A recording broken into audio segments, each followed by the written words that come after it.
Hi, I'm Tony, and this is the story of the build of this 31-foot 8-inch Jay Benford designed cruising sailboat.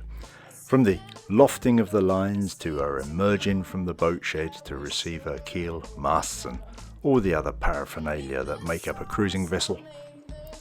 Join us on this adventure as we build Tapatya and hopefully set off to test her out as a liveaboard cruising vessel.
Hi all.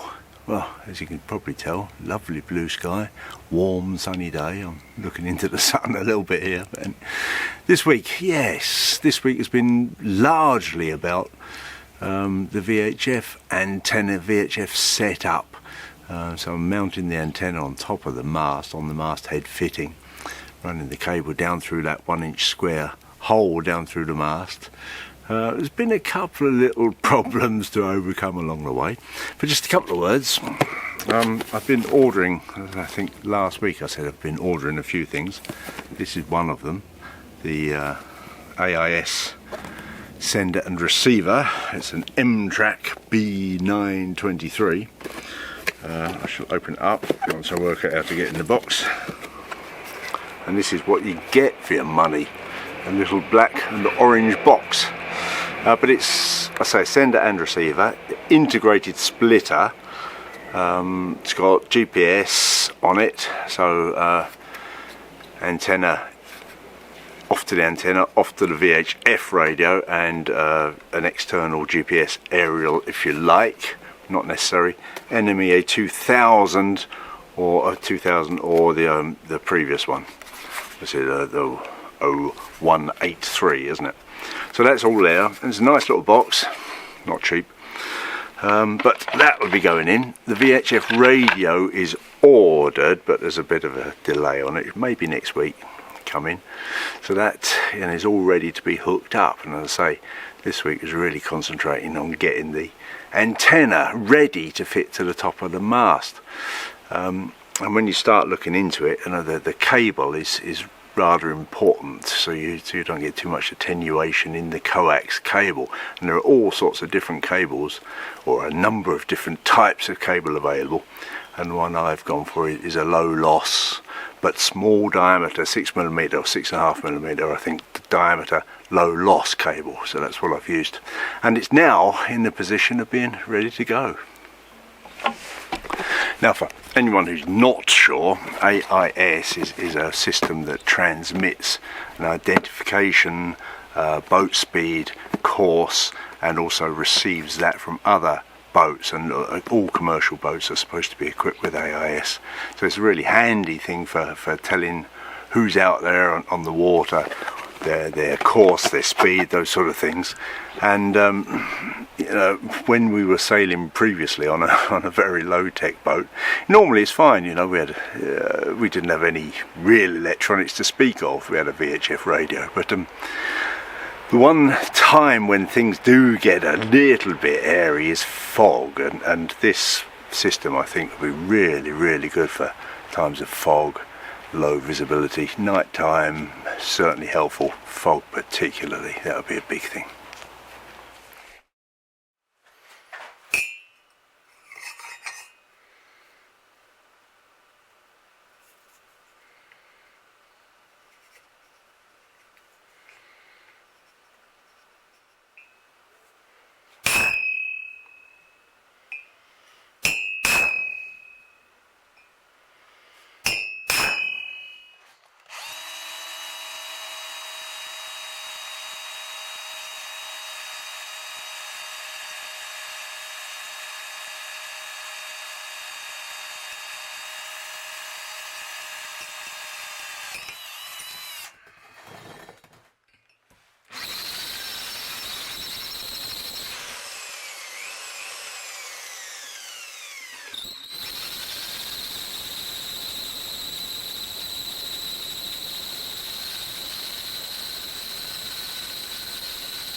Oh, it's perfect.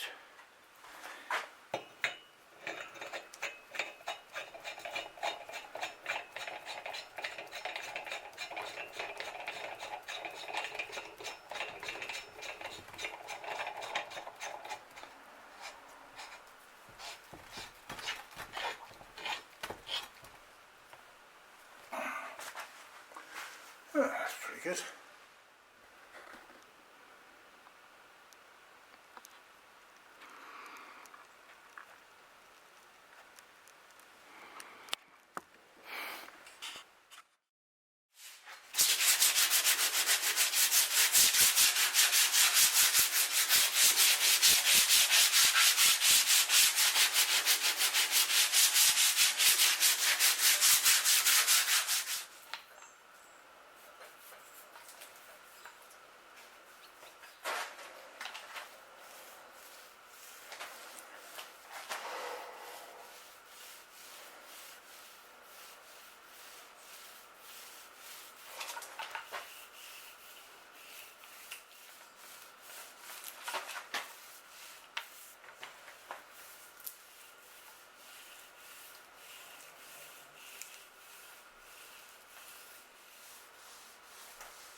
So this is a very expensive antenna cable, and I'm going to cut the end off.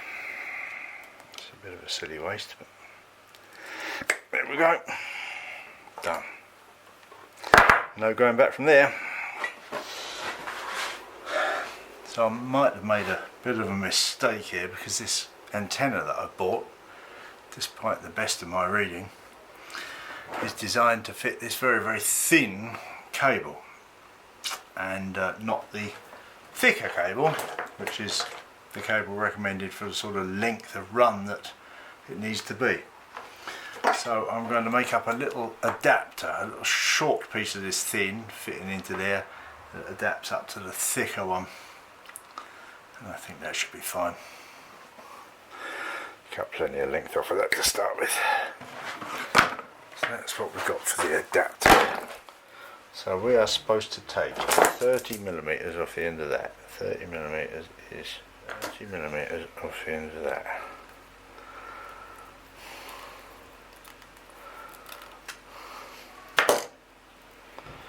Like that. Okay. And we're supposed to peel all of this bit back.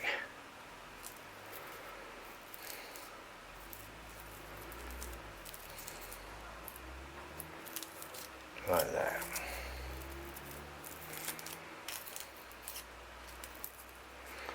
I think we can cut that short in a way.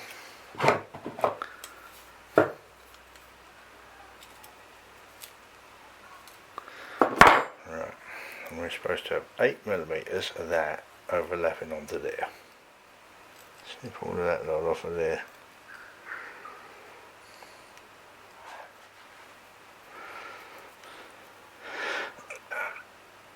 It's screwed down nice and tight on there. Right, now let's see if that'll go up over there. It will. That should be good. That should be good. Right. Then we have 16mm of insulation. 22. And then we strip 6mm of the bottom of that.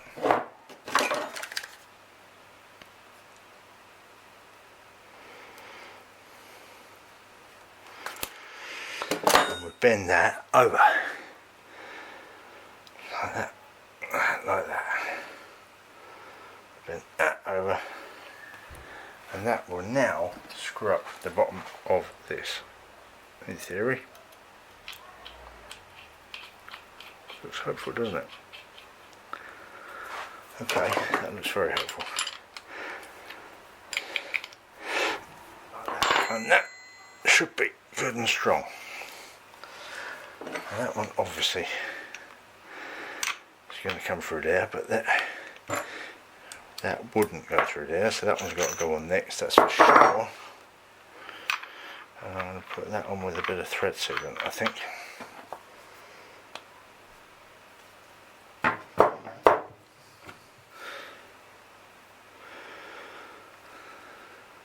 Like that. Like that, okay.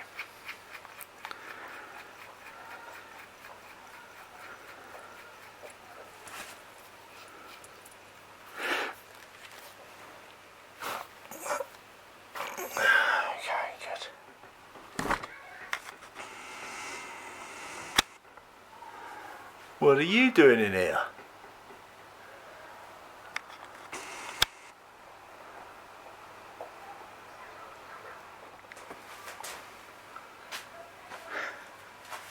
Pigeon, come on.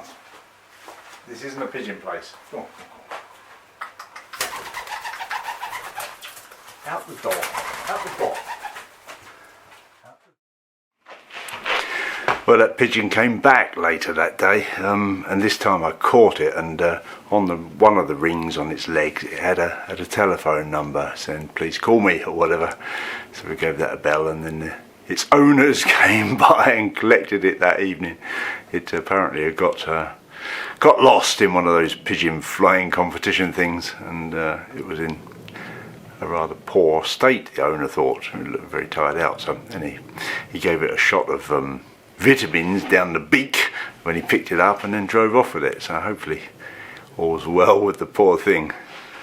And on the subject of wildlife, this week I had a bit of a Tuesday evening I got stung, or early Tuesday evening I got stung by a wasp, and pretty short order my hand started swelling up. It stung me on the hand obviously, and my hand started swelling up, and I think you'll see in some of these video clips you can see my hand starting to get big. And that was Tuesday evening where I was working.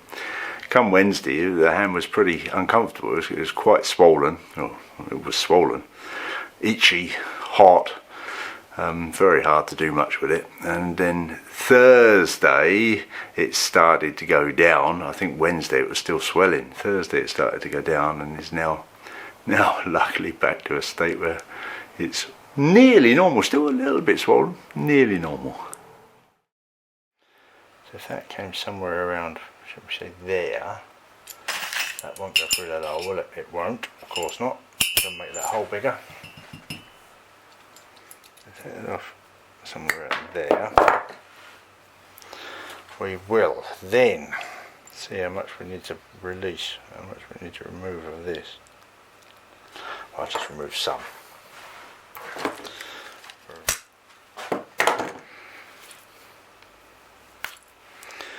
Like that. We'll fold all of that back over there again, which will be something like that and that. Good. Then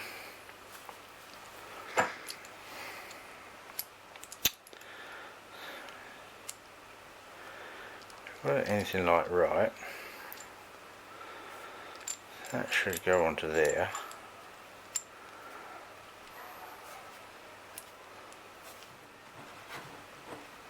Like that. Right, that one gets stripped off of there.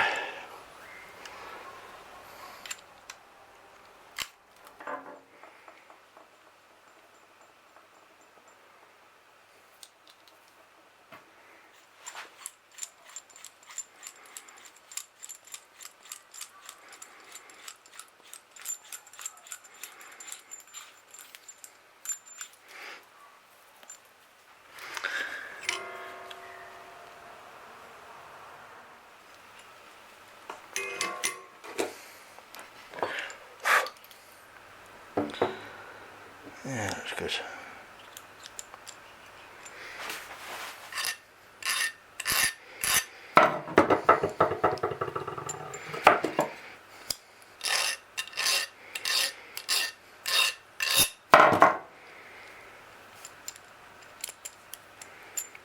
I think that feels okay.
Beautiful.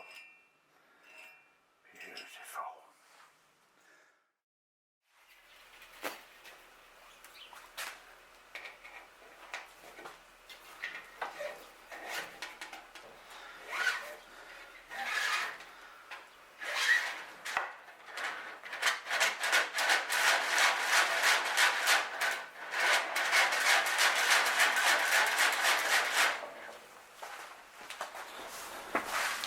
There that is. Now we just pull the cable through.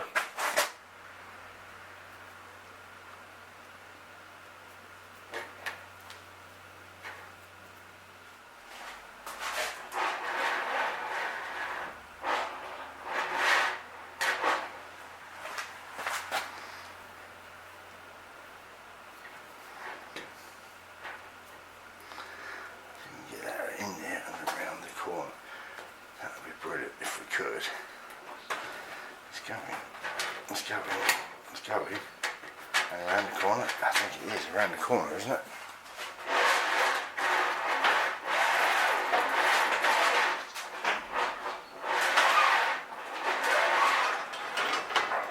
That's true.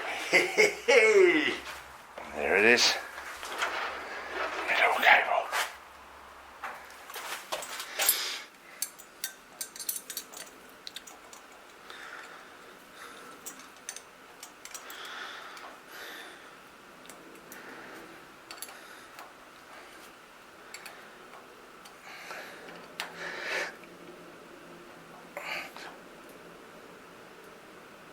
Yeah, should be right for that.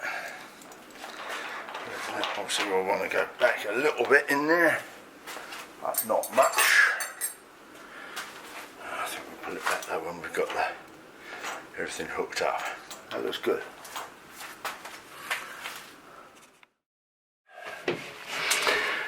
And there you go, that's it for this week. As ever, thank you for watching. Massive thanks to our supporters, Patreon, PayPal. Give us a thumbs up, hit that old subscribe button, all that old YouTubey stuff.